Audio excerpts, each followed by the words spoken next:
And I'm Rochelle Truby. And I am your girl, Edwonda White. And we are Three Black Girls Talking. On Three Black Girls Talking, this is a show that was created because all three of us have been friends forever. And we just miss each other. So we just go around and we talk about crazy stuff. And we've been doing that since the pandemic. Today, we're going to have what is called a free round. Today, I'm going to ask a random question or two random questions, and they're just going to give their feelings on it. And you can think about that and also put your comments down there so we can read it. Maybe we'll use it for a future show. All right. Round one goes to, I'm going to go to Margot first. Okay. Okay. Okay. Now, we have all these superheroes, and superheroes have superpowers, Margot. Okay. Now, if you could have one superpower, okay, one superpower, what would your superpower be and why? Now, let me give you an example. You have invisibility, you have reading minds, you have, you could fly, but you can only have one. One. So, what is your superpower and why? And Rochelle, you be thinking about this too while she's answering. Go. All right. So if I had one superpower, it would be being invisible because I can be anywhere that I want to be and nobody knows I'm there. So Sneaky, huh? yeah, Sneaky. I want to see what's going on. I want to see what's under those jeans. Not from. You bad.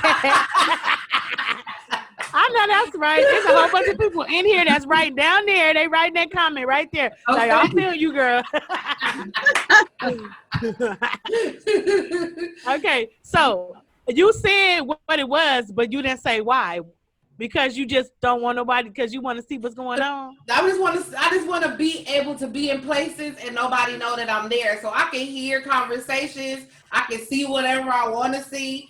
I just can be where people don't know that I'm there, and I can hear their authentic conversations of what's going on. It could be a friend, it could be the president, not this president, but the next president. I could be in the White House. I can be with LeBron James, listening to some stuff or seeing some stuff, and he wouldn't even know I'm there.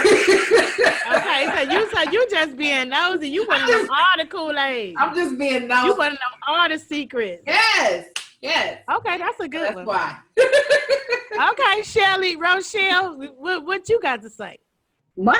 She took mine from me too. I want to be invisible too. But the reason why I want to be invisible, like you said, I'm nosy and I want to see what's going on. So it, like, you know, that they say if you could be the little fly on the wall, I want to be the little fly on the wall. I want to be invisible. I want to be able to go anywhere I want to go, and then that's how you get the true story. But you know what? It's probably a catch-22 with that because it's a pro and con. So the pro is that you get to hear and see everything, but right. The con is you might hear and see things that you don't want to know. So somebody might say something hurtful about you or something like that, and then then you'll know. But at least you'll know who people are. So I mean, I'm just nosy and I just want to be there. I want to be wherever I want to go and people don't know. Like, at work when people be gossiping, like, or somebody getting in trouble, you be in there. I'll be sitting there at the desk and they all invisible and they be getting in trouble, reprimanded, and then I get tea and stuff. What's really going on? So that's why. That's why I want to be invisible. Me, I would never want to be invisible because. You know what I mean? It's not like I want to like, oh, you got to see me. But to be invisible in real life, you think it would be fun. It would probably be fun for like 2 days. After that, it will probably feel so lonely and empty. You know what I mean? Right. To where you're seeing everybody's business, seeing everything. You know too much. You know too much about people. And if you could turn your invisibility on and off, then that's you would. But I know, but if you were invisible all the time, no, not all. That's your superpower, and you're invisible. Or if you could turn it on and off when you want to and be invisible when you want to be, it still would be very hurtful to me because you would see things that you don't want to see. You don't want to know. And that's why at first I was going to say that I would like to read minds. I would like to be able to read people's mind because I would know what they're really thinking, predict what they're going to do. know what kind of person they are. But I changed that because for the same reason, some things you just don't want to know. True.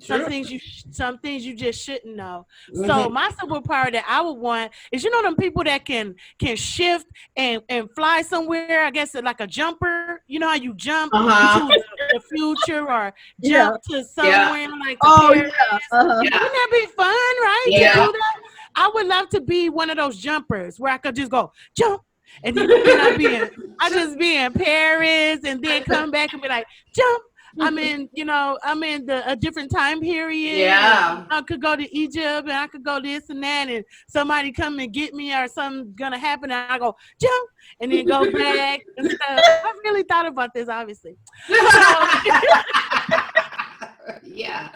I love those movies when they can like jump to the different places and be somewhere else, and then you like, oh my God, how did I get here? It's like that would be so cool to do that, right? To be and then I could hold Margot's hand and be like, where you want to go, girl?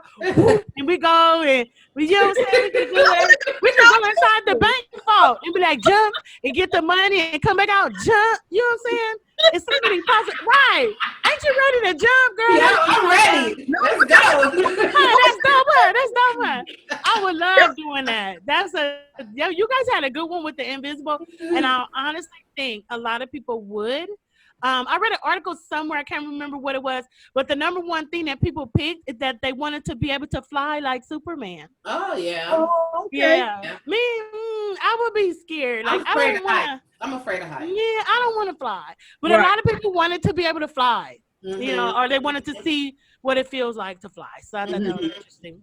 All right, y'all ready for round two? Say yeah. Yeah. That was fun. That was a good round. Yeah. Rochelle, you want me to go to you first or no? Yeah, you go. Yeah, you can go to me first. This one is a little bit more serious, and I want you to take real good time to think about it, okay?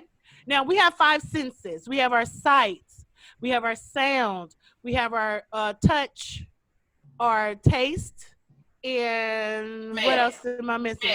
Smell. Smell. Oh, my nose was right there. Okay, so anyway, if you had to give up one of your senses completely, which would you give up?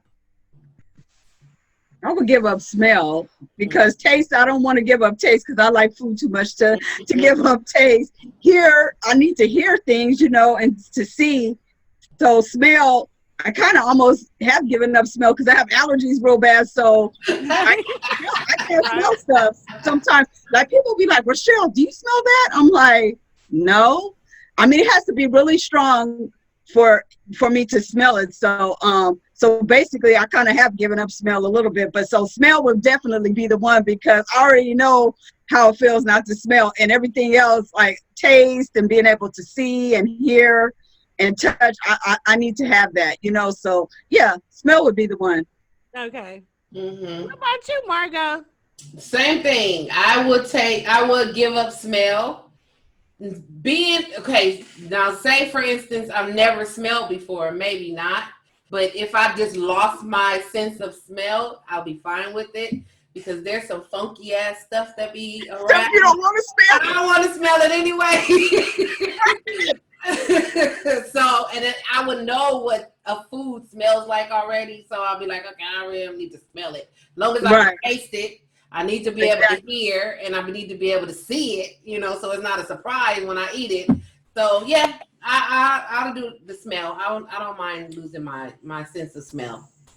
What about you? That's a really good one. It is a good one, but I don't pick smell because even though some things smell really bad, some things smell really good.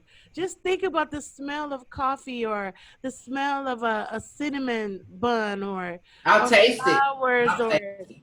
or a good smelling man with some good smelling cologne. Oh yeah, that part I do. Girl, when you be like, that's like a good smelling man. He smell good. Yeah, he could be ugly or anything, girl. He smells I'm like, wow. Don't be clean and smelling good and got girl, honey. I'll be like, hi Hi, Gregory. Gregory. Girl, I love me a good. Hi, David. Right. We just be hugging them 4-5 times. But anyway, so the thing that I would give up is the sense that I think that we need the least is taste. Because if I gave them my taste, then I would be so skinny. I wouldn't be, you know what I'm saying? Girl, I love you too Food much, would be no issue for me. I wouldn't be, I like the taste of food, but if I just ate it for only the nutritional value and I was able to see it and smell it and all that, I'd be so skinny and it would just be a nutritional thing. I could still hear music. I could still see beautiful things. I could smell the flowers, but food wouldn't be an issue for me. When I saw candy and I ate it, it'd just be like, whatever. It don't taste like nothing. And I'll be like, I know I need to. I know I need to eat. You know what I'm saying? I know I need to eat, but I ain't tripping with whatever. And I'll eat my nutritional value instead of eating more than what I want to eat. And I'm craving some this. I wouldn't be craving no ice cream or whatever we say. Right, because you wouldn't know what it tastes like. So sometimes like even when you get sick or when you have people say if you have COVID you lose your sense of taste or something. I think your tongue dries up or something like that.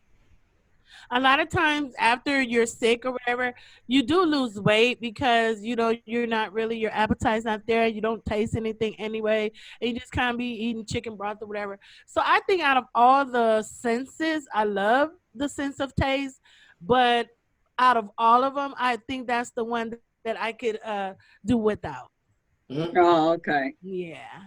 Okay. Oh. On final words, our final round is gonna be this. Okay.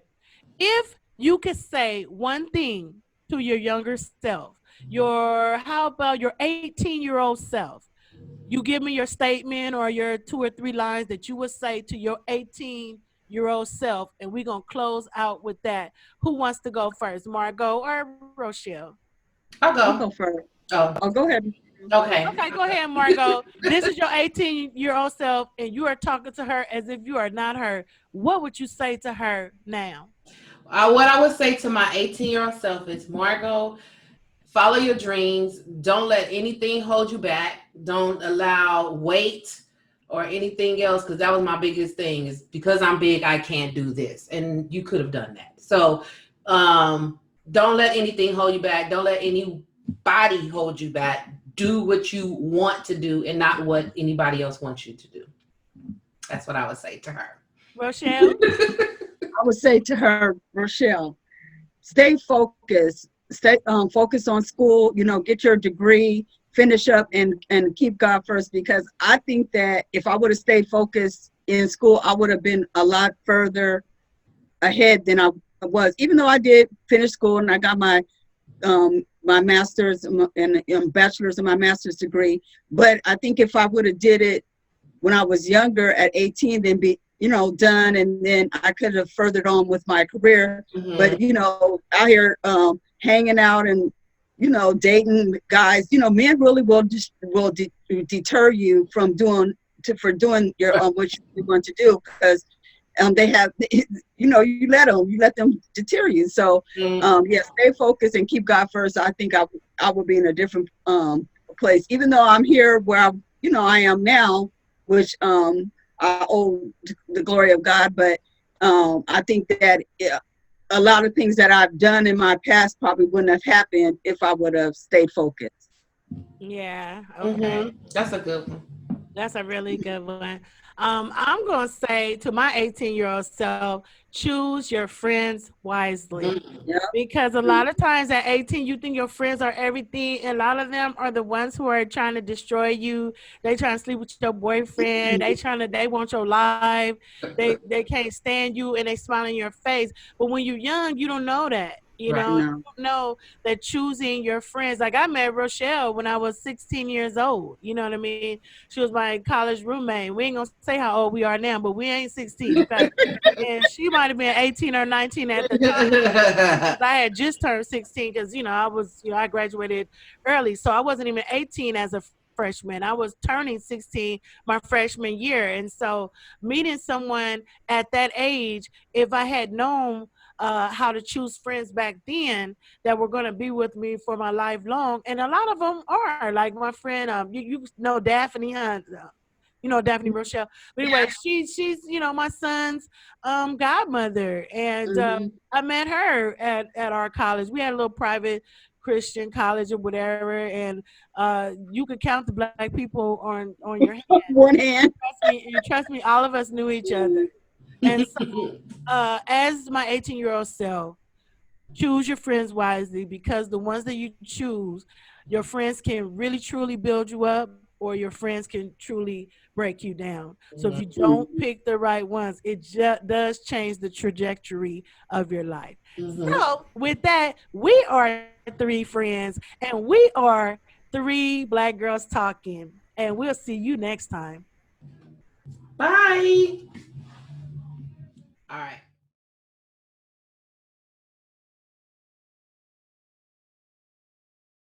Three black girls talking. Three